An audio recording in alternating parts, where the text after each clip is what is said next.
Hello, I'm Alison Woodhead, the manager of the Oxfam International Grow campaign. Today the campaign includes more than 50 countries, all working together towards the same goal of ensuring everybody always has enough to eat. As the climate grows increasingly unsafe and as competition for natural resources gets fiercer, we know that it's getting tougher for the poorest people in the world to feed their families. So what you do in West Africa and in other parts of the world, what your colleagues and partners are doing in other parts of Africa, in Asia, in Europe, in Latin America, in North America, in Australia, really matters. Thank you very much for this opportunity to talk to you on this opening day of your West Africa Steering Committee meeting.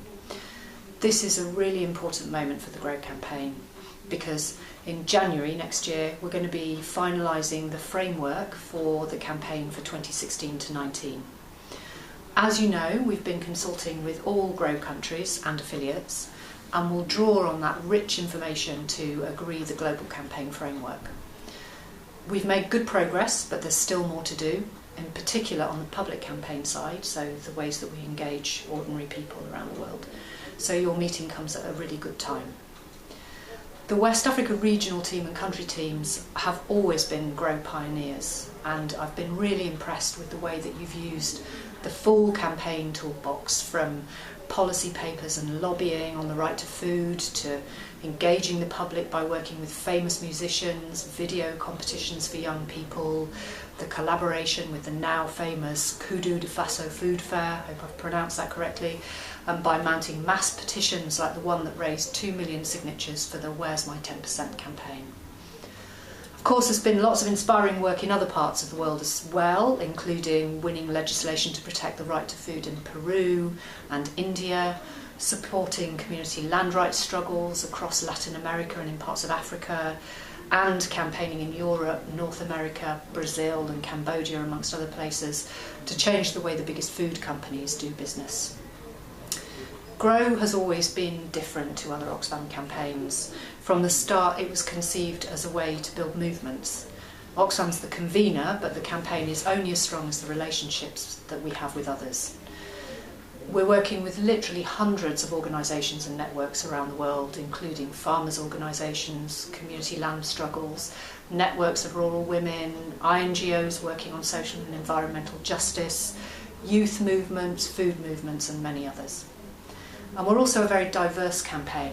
So in the south, people are campaigning on defending family farming, increasing investment in agriculture, asserting people's right to food, building people's resilience, and protecting natural resources. And in the north, we're campaigning for more political action on climate change and against vested private sector interests in food and fuel.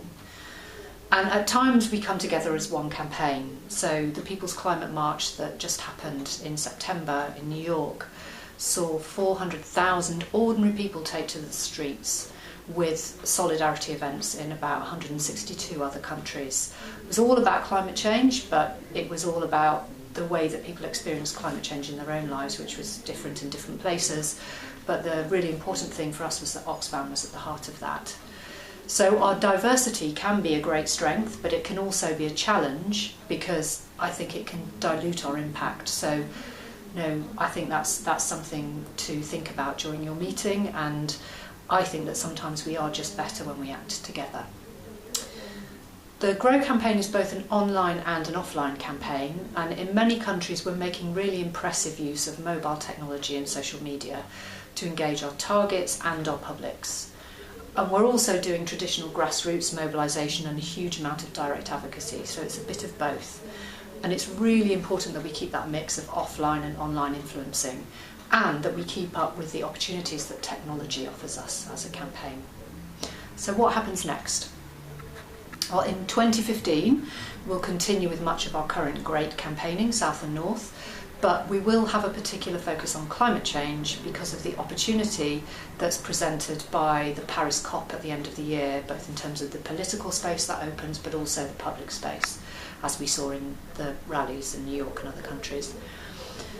We'll work on both influencing the global political negotiations and national campaigning to increase people's resilience, and we'll also build on that wave of public interest that we saw in the People's March. And then looking beyond next year to 2016 and beyond, we've recently completed a worldwide consultation about the future of Grow, and some of you will have been part of that consultation. We're likely to continue to have a broad advocacy agenda that's likely to look at 3 pillars: agriculture, land and climate change. And then within that broad advocacy agenda, we're just beginning to work out where we should seek to engage with public, south or north, on issues that really will resonate with them and make sense to them in their own lives. A number of other things emerged really strongly from the consultation, including the increasing importance of the private sector as a key player on food and sustainability, both south and north, and the importance of empowering women in the fight against hunger. There are some important internal shifts to take into account in your meeting. As you know, Oxfam is moving to become much more rooted in the south.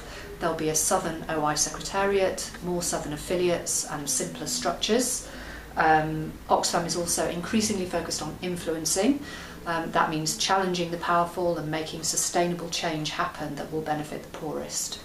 And then the other really important thing is that this year sees the launch of a new campaign on inequality. And there are many obvious links with the Grow campaign, and I really encourage you to explore those links in this meeting. Some countries are worried that they'll have to choose between Grow and inequality, and that is a risk, but I think there are also plenty of opportunities in those synergies between inequality and Grow as well. So, to conclude, during your meeting I think there are 5 things that I would really encourage you to consider. Firstly, think about the opportunity for influencing on climate change during 2015, and that doesn't just mean the international negotiations, it means what's happening at the national level. Secondly, discuss what issues present the greatest opportunities for change in your region in 2016 to 19, and how to engage publics to help you make that change happen. Thirdly, take into account the increasing influence of the private sector, which came through so strongly in the consultation. Fourthly, consider how to make women powerful in your plans. And fifthly, think about the links with the inequality campaign. I hope you have an enjoyable and productive meeting, and I very much look forward to seeing some of you in Bolivia at the Regions and Nations meeting at the end of November. Thanks again for inviting me, and good luck.